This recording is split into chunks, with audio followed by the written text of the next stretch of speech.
Welcome students, या नवीन सत्रामध्ये या सेकंड सेमिस्टरमध्ये सर्वांचं स्वागत आहे. तर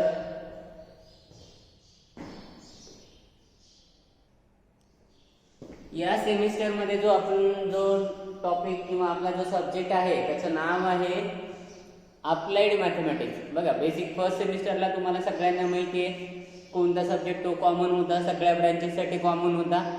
त्याचं नाव होतं बेसिक मॅथमॅटिक्स. ठीक आहे ना, बेसिक मॅथमॅटिक्स होता. BMS 22-103 या सब्जेक्टचा कोड होता. आता या सेमिस्टरमध्ये सुद्धा बऱ्यापैकी पोर्शन हा कॉमन आहे सगळ्या ब्रँचेससाठी. म्हणजे 5 युनिट्स आहेत.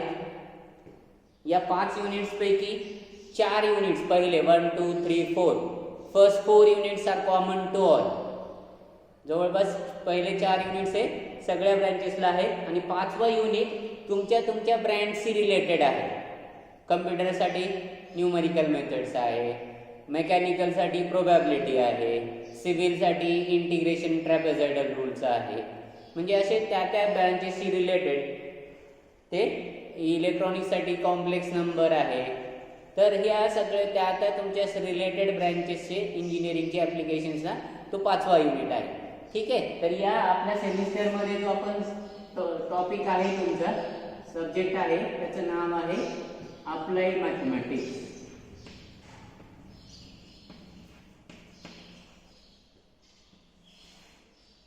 Applied mathematics. आता प्रत्येक ब्रँचसाठी वेगवेगळे कोड आहेत आणि वेगवेगळे ॲब्रिव्हिएशन्स आहेत त्या सब्जेक्टचे. समजा आपण सुरुवातीला घेऊ सिव्हिल इंजिनिअरिंगसाठी अप्लाइड मॅथमॅटिक्स आहे, ज्याचं ॲब्रिव्हिएशन AMS आहे आणि या सब्जेक्टचा कोड 22-201 आहे. सेकंड, मेकॅनिकल इंजिनिअरिंग ME या सब्जेक्टचा कोड AMP आहे. अप्लाइड मॅथमॅटिक्स AMP आणि या सब्जेक्टचा कोड आहे 22-206. थर्ड, इलेक्ट्रॉनिक्स इंजिनिअरिंग ET या सब्जेक्टचा कोड आहे ॲब्रिव्हिएशन आहे AME आणि या सब्जेक्टचा कोड आहे 22-210. नेक्स्ट ब्रँच आहे कम्प्युटर टेक्नॉलॉजी CM याचा कोड आहे, सब्जेक्टचा ॲब्रिव्हिएशन आहे AMI अप्लाइड मॅथमॅटिक्स AMI आणि या सब्जेक्टचा कोड आहे 22-224. तर या 4 ब्रँचेससाठी नाव एकच सब्जेक्टचं अप्लाइड मॅथमॅटिक्स, फक्त ॲब्रिव्हिएशन AMS AMP AME AMI आणि त्याच्यानुसार त्यांचे कोड्स हे वेगळे. फर्स्ट सेमिस्टरला एकच कोड होता, ज्याचा ॲब्रिव्हिएशन होता BMS आणि जो कोड होता तो 22-103. हा काय होता? ऑल, सगळ्यांना सेम होता फर्स्ट सेमिस्टरचा. आता तो थोडासा डिफरन्स आहे.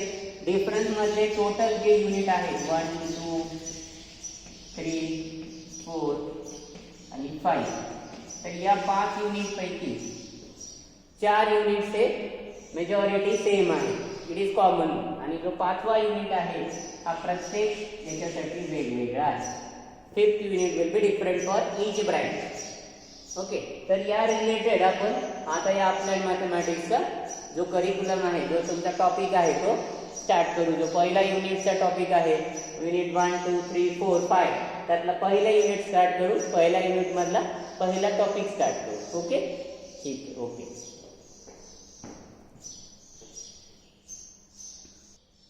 So let us start the first unit. आपला जो युनिट नंबर 1 आहे, त्या युनिट नंबर 1चं नाव आहे डिफरन्शियल कॅल्क्युलस. ओके. आणि त्या युनिट 1 मधला पहिला जो टॉपिक आहे दॅट इज फंक्शन. ठीक आहे, फंक्शन. आता या फंक्शन या टॉपिकमध्ये तर त्यात सुरुवातीला या फंक्शनची डेफिनेशन बघूया आपण. तर त्या फंक्शनची डेफिनेशन बघताना तुम्हाला ऑलरेडी 10वीला तुम्ही काही टर्म्सचा स्टडी केलाय. कुठल्या टर्म्सचा स्टडी केलाय बघा. तुम्हाला सेट माहिती आहे, सेट संच माहिती आहे सगळ्यांना. तर संच, सेट कशाला म्हणतात? संच सेट, सेट माहिती आहे सगळ्यांना. संच set collection of well defined object, म्हणजे एक पर्टिक्युलर ऑब्जेक्टचा मिळून जो काही संच तयार होतो, सेट तयार होतो, that is called as set. म्हणजे सपोज करा कलेक्शन ऑफ पेन्स, सगळ्या पेनचं कलेक्शन, तर सगळ्या पेनचं कलेक्शन हा काय झाला, सेट झाला. तुम्हाला ऑलरेडी माहिती आहे एम्प्टी सेट माहिती आहे, नॉन एम्प्टी सेट माहिती आहे. So empty set is called as there is no element in that set. Non empty set means त्या सेटमध्ये कमीत कमी एक तरी एलिमेंट असला पाहिजे, एक तरी ऑब्जेक्ट असला पाहिजे, तर त्या सेटला म्हणायचे नॉन एम्प्टी. माहिती आहे ना, एम्प्टी रिकामा, ज्याच्यामध्ये आपण म्हणतो empty set, number of elements are 5, no elements are there, only one or if only one element is there, that set is called as non empty. बघा दोन वर्ड तुम्हाला माहिती आहे, एम्प्टी सेट आणि non empty set. Empty set means the set which contains no elements or zero elements, and the set which contains at least one element, that set is called as non empty set. ज्याच्यामध्ये कमीत कमी एक तरी element असला पाहिजे, अशा सेटला non empty set म्हणायचे. आणि ज्याच्यामध्ये एक पण एलिमेंट नसेल त्या सेटला एम्प्टी सेट म्हणायचे. ठीक आहे, क्लिअर झालं. सपोज आता आपले मोबाईलचे, ठीक आहे ना, या मोबाईलचं कलेक्शन, या सगळ्या मोबाईलचं कलेक्शन म्हणजे सेट होईल. अजून त्यातल्या त्यात स्पेसिफिक जर काही म्हणलं, collection of all Realme phone, collection of all MI phone, collection of all Oppos, हे जे काही वेगवेगळ्या कंपनीज आहेत त्या त्या कंपनीचे फोन त्याचं सेट असेल तुमच्याकडे. ठीक आहे, म्हणजे त्याला म्हणायचे set. Collection of well defined objects is called as set. Okay, तर या सेटवरती हा फंक्शन डिपेंड आहे. तो कसा डिपेंड आहे बघा.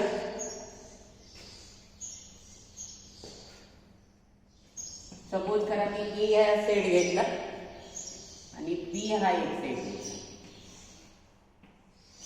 सपोज करा या ए सेट मध्ये मी 3 एलिमेंट घेतले, 1 2 3, these are the 3 elements of set A, and suppose I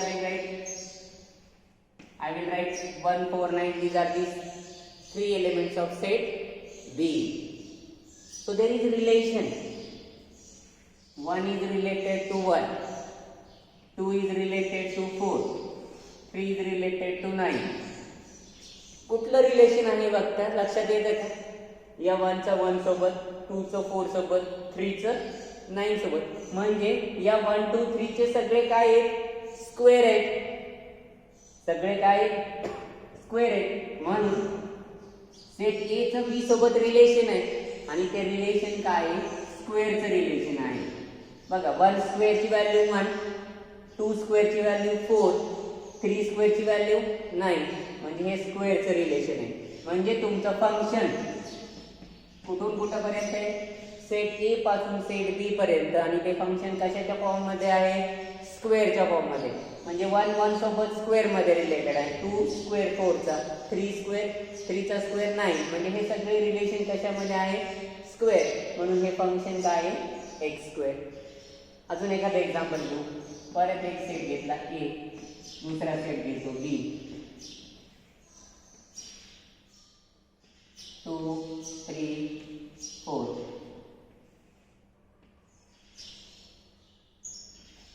8 64 27.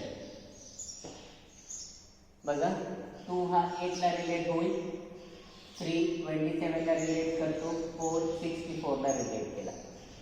कुठलं रिलेशन तयार केलंय आपण, ए आणि बी सेट मध्ये. सेट ए टू बी कुठलं रिलेशन आहे, 2चा क्यूब बघा, 2 cube, value of 2 cube is 8, value of 3 cube is 27, value of 4 cube is 64. Right, म्हणजे इथं कुठलं रिलेशन तयार झाले, एक्स क्यूबचं तयार झाले. Function from set A to set B, and this function is called as cubic function. क्यूबच्या form मध्ये आहे. म्हणजे आता लक्षात घ्या, फंक्शनची सिंपल डेफिनेशन लक्षात घ्यायची आपल्याला. एका सेट पासून दुसऱ्या सेट पर्यंत रिलेशन आहे आणि ए च्या प्रत्येक एलिमेंट हा बी च्या कुठल्या तरी एका एलिमेंट सोबत रिलेट आहे. Any one of the element of set B, then that relation is called as function. त्या रिलेशनला काय म्हणायचंय, फंक्शन. कशाला फंक्शन म्हणायचंय? जर रिलेशन ए सेटचं बी सोबत आहे आणि कुठल्या फॉर्ममध्ये म्हणजे प्रत्येक एलिमेंटचं सेट बीच्या प्रत्येक एलिमेंट सोबत कुठल्या तरी एलिमेंट सोबत रिलेशन असेल तर त्या सेटला काय म्हणायचंय? त्या रिलेशनला काय म्हणायचंय? फंक्शन म्हणायचं. लक्षात येते? Definition right.